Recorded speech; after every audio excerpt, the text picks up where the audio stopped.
The conversation around the WNBA just changed completely.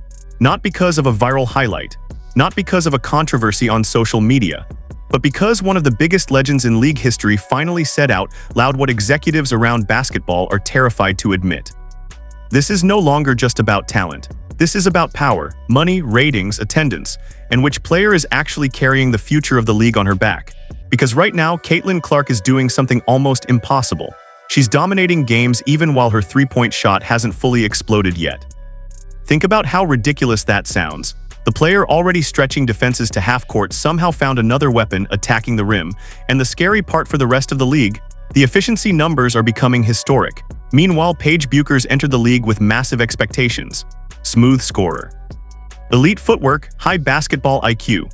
A projected superstar from the moment she stepped onto a college floor. But early comparisons between the two are becoming brutally one-sided. And when Lisa Leslie stepped into the discussion, she didn't soften anything. She basically warned every front office in the league that choosing the wrong franchise cornerstone could cost people their jobs. That's how serious this has become. The WNBA has seen great players before, but it has never seen a player transform the economics of the sport this fast. And that's why the pressure is exploding. The most shocking part of this entire debate is not even the statistics. It's the fact that Lisa Leslie, one of the most respected legends the game has ever produced, connected basketball performance directly to business survival. That matters. Because executives don't just get evaluated on wins anymore. They get evaluated on revenue. Ticket sales, TV audiences, sponsorship growth, national relevance, and Caitlin Clark has already shifted all of those categories. Yeah, in her honor, she has come out and made some comments in regards to WNBA general managers in that survey. And she just says it out loud, what we all already know. If you're a WNBA general manager and you want to start your franchise with Paige Bueckers, you're going to be in the unemployment line. You are going to be in the unemployment. You're going to be bagging groceries down at the Brookshires. That statement hit like a thunderbolt across the basketball world because everybody understands what it really means. If your franchise ignores the player generating the largest audience in women's basketball history, ownership eventually starts asking hard questions. Why are arenas suddenly selling out only when one player arrives? Why are television numbers exploding around one specific matchup? Why are secondary ticket markets moving like playoff games whenever Indiana comes to town? That's not normal rookie behavior. Historically, even all-time greats like Diana Taurasi, Sue Bird, and Maya Moore elevated the league gradually over years. Caitlin Clark accelerated the entire business almost overnight. And the scary part for opposing teams is that Indiana still doesn't look fully optimized offensively. When the Fever push pace and let Clark attack early, defenses panic. Transition opportunities open up. Shooters get cleaner looks. Aaliyah Boston gets easier positioning inside. Everything flows, but when the offense slows down, the rhythm disappears. That's why fans keep reacting so strongly to stretches where Clark becomes passive or gets moved off ball. People can literally see the difference in energy when she's controlling tempo versus when she's standing without the ball. And despite all that chaos, she's still producing elite numbers. That's what makes this terrifying for the league. Paige Bueckers is an excellent player. That needs to be said immediately. Her pacing is elite. Her mid-range game is polished.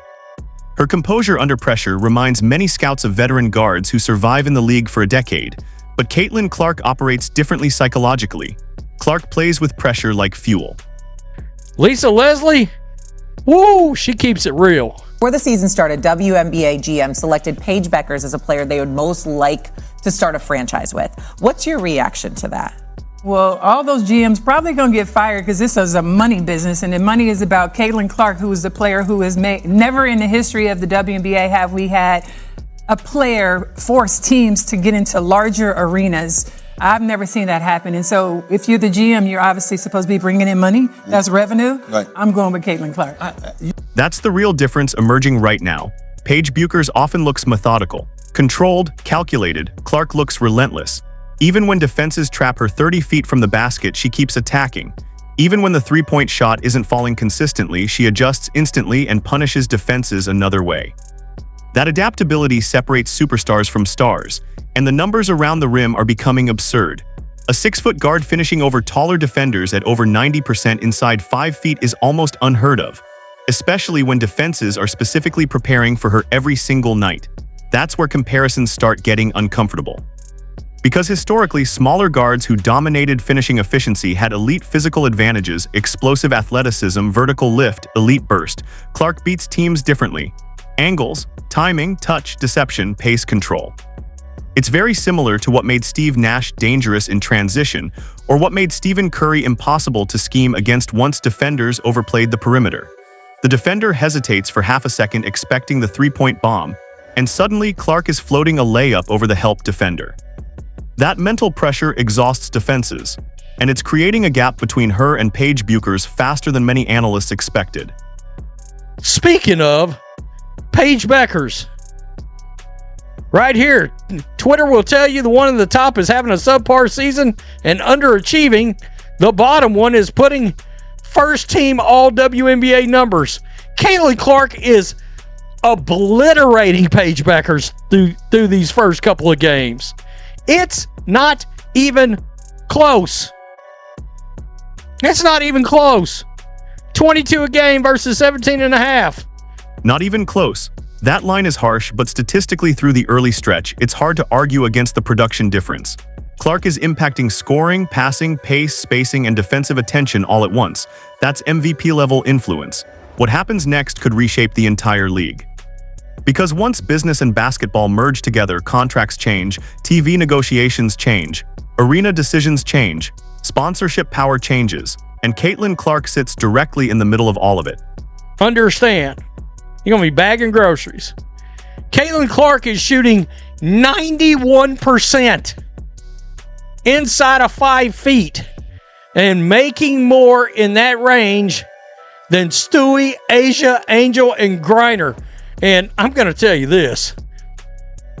Here, 90, look at that. 90.9. That's ridiculous. 90.9. That statistic is honestly unbelievable. A perimeter guard becoming one of the most efficient interior scorers in the league changes defensive strategy completely. Now defenders cannot simply chase her over screens. If they pressure high, she attacks the paint. If they collapse inside, she sprays passes outward. If they help late, she hits the floater. That's franchise player basketball. And this is where Paige Bueckers faces the difficult reality of expectations.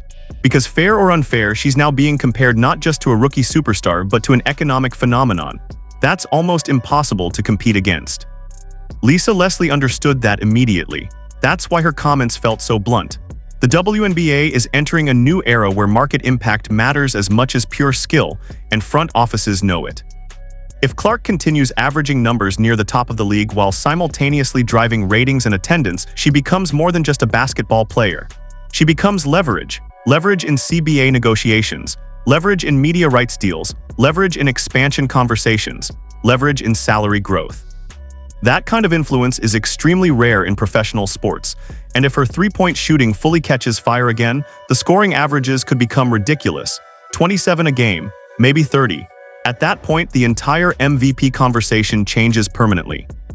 The wildest part of this story is that Caitlin Clark may still be evolving. That's what should worry the rest of the league. Because if this version of Clark is already dominating financially and statistically while still adjusting to a new system, what happens when everything finally clicks? And on the other side, what does Paige Bueckers need to do to close the gap before these comparisons become permanent? Is this already Caitlin Clark's league, or are we reacting too early?